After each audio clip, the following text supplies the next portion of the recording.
Okay, so we're going to go through a tutorial for a little ball bounce animation within After Effects.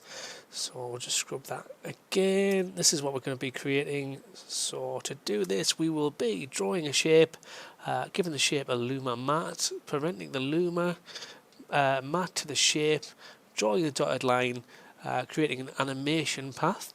We'll be looking at trim paths, and we'll ease our keyframes as well.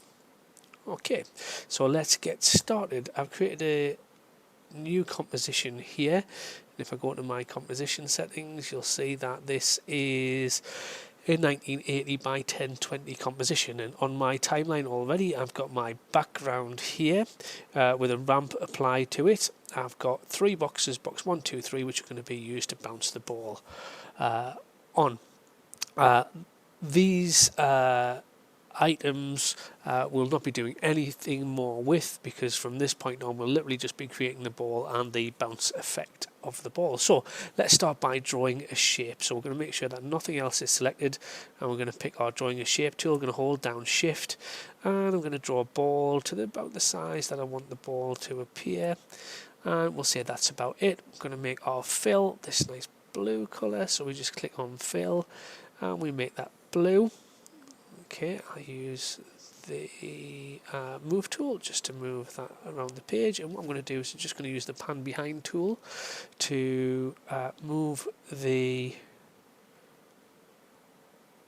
anchor point for the shape itself just down to the very bottom of the shape, and that is that done.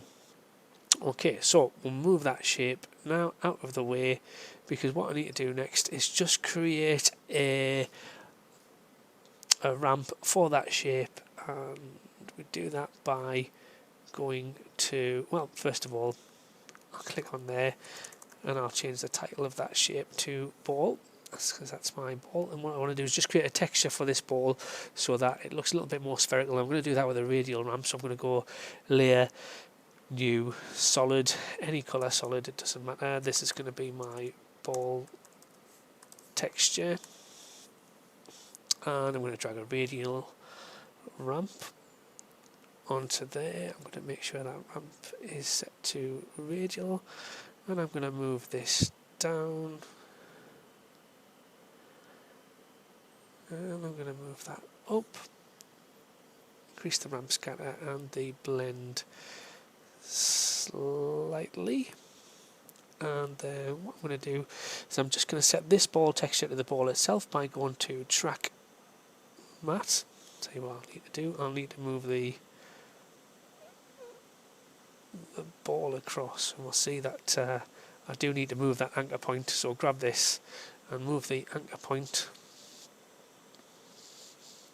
to the bottom of the ball. So we want the anchor point to be at the bottom of the ball, and we use the pan behind tool for that, so that the bottom of the ball bounces off the individual boxes. So that's now done, and what I'm going to do is just take this ball texture and I'm going to parent that to the ball itself so that the texture moves with the ball when the ball actually moves.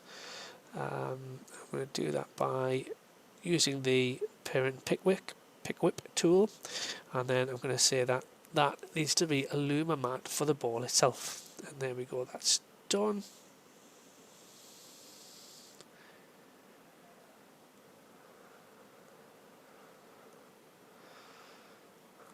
I'm just going to move that in slightly, and then the whole texture I'm just going to move it slightly off center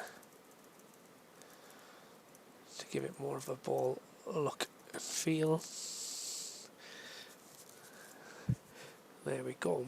So now that I have pick whipped and parented the texture to the ball and set the ball as a luma matte, I should be able to just drag that ball around and it'll keep, or maybe not. Maybe that didn't work.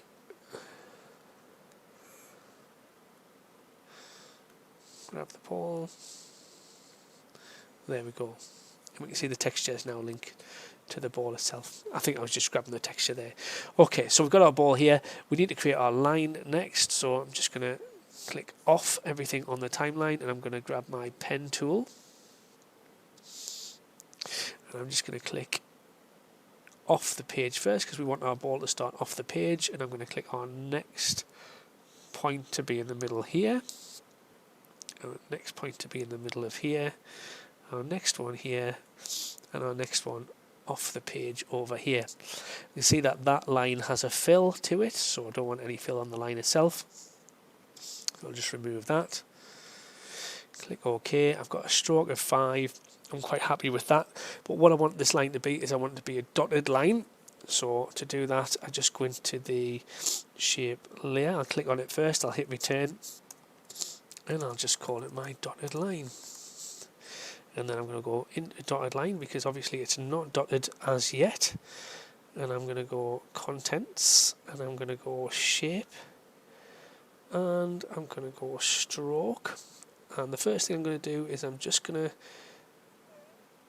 make it a round join, and I'm going to make it dashes like so, and I'm going to put some extra space between the dashes like so, and I can tell already that that's probably not thick enough, so I'm going to change that to a 7 for my width, stroke width.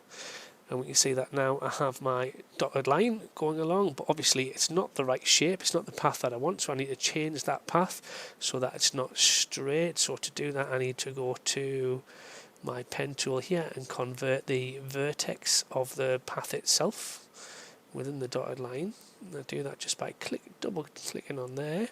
Nope. Click on there, and then I'm going to drag this point out. So the ball's going to fall in there, double click, press down Control to move these individually. There we go.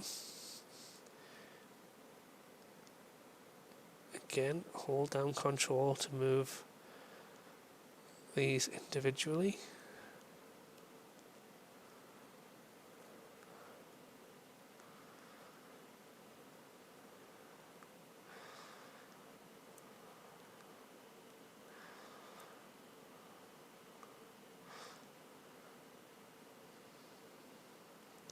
And there we go, that's around the path that I want. So I want the bottom of the ball coming in, bounce, bounce, bounce, and off the page.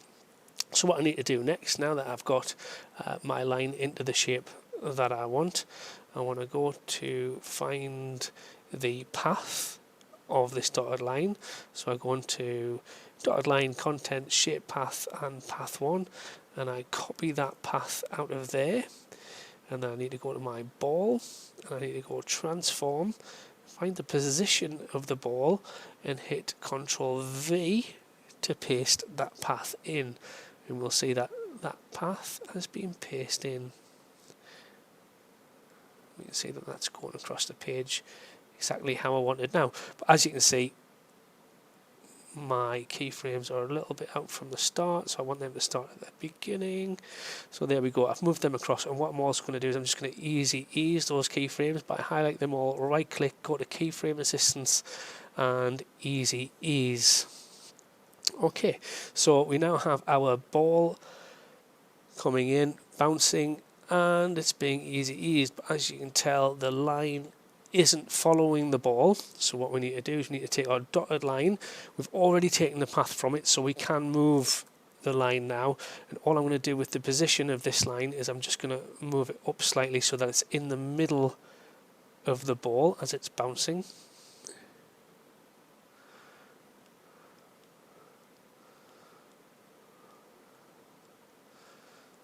There we go, so I'm going to say around there.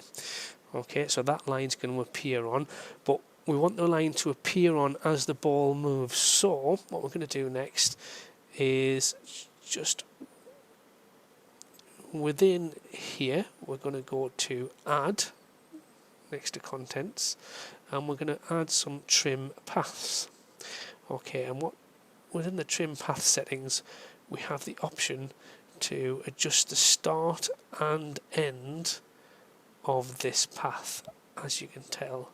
So at the start of the timeline we want the path to be not on at all, so there we go. and then at the end of the timeline we want the path to be all the way across, so we want that to be up to 100%. Now you might need to keyframe some more in, because as you can tell the line is going slightly over here, so let's keyframe some extra points in. So at this point here we want the end to be back here.